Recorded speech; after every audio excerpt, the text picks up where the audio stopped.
On today's episode of What's Going On with Shipping, Beryl is clearing Texas shipping.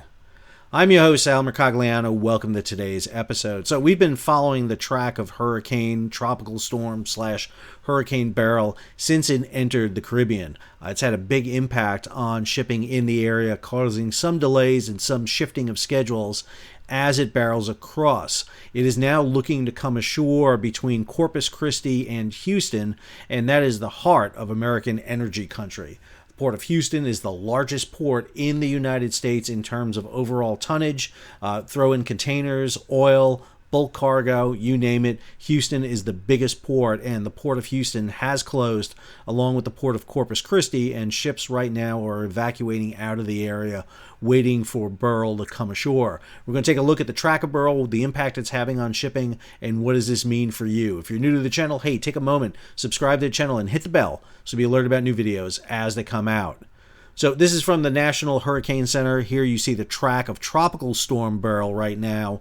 It is slated to come ashore tomorrow morning, that is July 8th, in between Corpus Christi and the Port of Houston.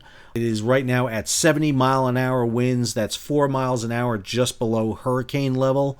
Of course, the big thing in a hurricane is the storm surge. It's like a big straw hurricane. That eye in the center is creating low pressure, and it sucks the water up. And so you get this large wall of water that comes ashore. That hurricane, tropical storm, whatever it's going to be, is going to have an impact in that Corpus Christi, Houston, Beaumont, all that region is a major trafficked area. Let's take a look over at marine traffic and see what is about to happen. This is marine traffic. You'll see the track of Beryl here coming in south of Jamaica, just south of the Cayman Islands. It temporarily severed the connection between the Yucatan Channel and Panama, waiting for the storm to pass. There were a few brave ships that risked it out there. They were better souls than I would, because I sure wouldn't want to be out there. But once Beryl passed just south of Cozumel, came ashore in the Yucatan, it weakened. The channel reopened back up. You saw ships coming right in behind Beryl as it moved westward.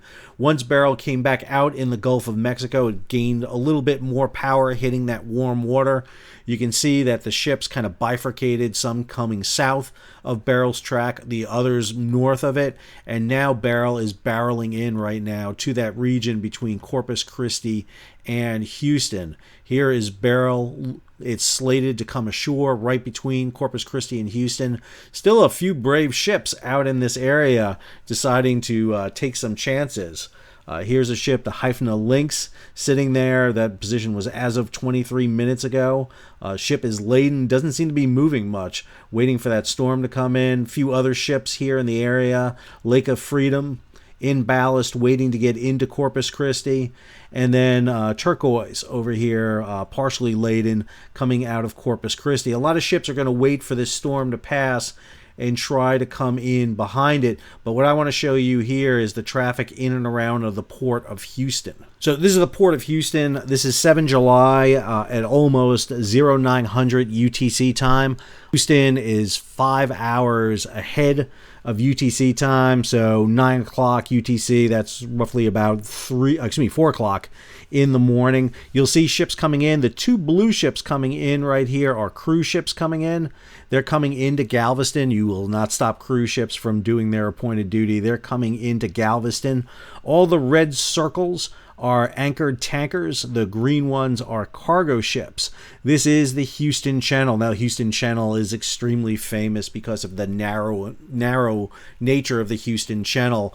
Playing chicken in the Houston Channel refers to two ships heading right toward each other until the last minute and turning. Here you see ships coming out of Houston, led by a tanker and some cargo ships coming out. The remaining ships are sitting at anchor. They're waiting for word whether or not the Port of Houston is going to close and whether or not they'll be able to get into the port. Now, this is fairly typical in and around the Port of Houston. A lot of tankers waiting to get in. There are container facilities in the port, but the big number here are refineries and oil facilities in and around this area, Texas City, all the way up into Houston. This is 1300 UTC time. Again, 5 hour difference. So this is right around 8 a.m. in Houston time. And what you see here is everybody starts getting underway. This is when the message came out from the Port of Houston, that they're going to shut down the Port of Houston, that the track has the storm coming just to the west of Houston, and the orders go out to vacate. And what you're going to see here is the exodus of shipping from the area. These ships are at anchor. They're not under pilots, so they're all up anchoring on their own, heading out on a storm evasion plan to get away from the coast, so not to get hemmed in by the storm. And you'll see the vessels almost entirely heading out at this moment. You see some more tankers coming down the Houston ship channel at this time, and what we're seeing is the coast largely being vacated. And this is the current image right now of the Port of Houston, as nearly every ship has left the anchorage at this time, heading out to sea to await Hurricane Beryl's coming ashore and for the Port of Houston to reopen.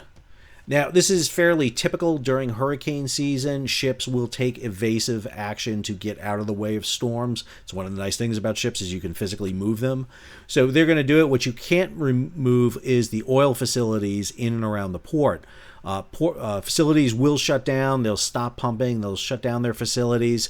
Corpus Christi, Houston, massive oil, natural gas facilities.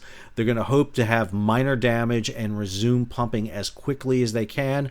No word about the shutdown of the pipeline running from Houston up toward New Jersey, New York. That's a key thing. As long as gasoline is flowing through the pipeline, that means there's going to be fuel up along the Gulf and East Coast of the United States. This will cause a disruption. It's going to put schedules behind, obviously, a few days waiting for Hurricane Beryl to come, but this is typical during hurricane season.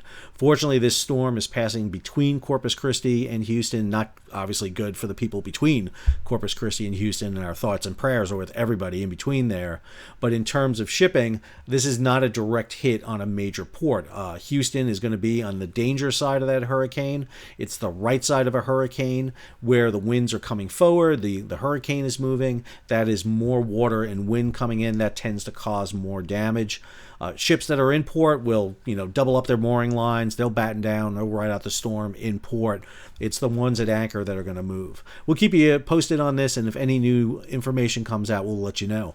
I hope you enjoyed today's episode, except if you're in Texas. I guarantee you'd enjoy this if you're in Texas. But if you weren't in Texas, I hope you enjoyed today's episode. If you did, hey, take a moment, subscribe to the channel, and hit the bell so you'll be alerted about new videos as they come out. Leave a comment, share it across social media, and if you can, support the page. How do you do that? You hit the super thanks button down below, or head on over to Patreon and become a monthly or yearly subscriber. Till our next episode, this is Sal, signing off.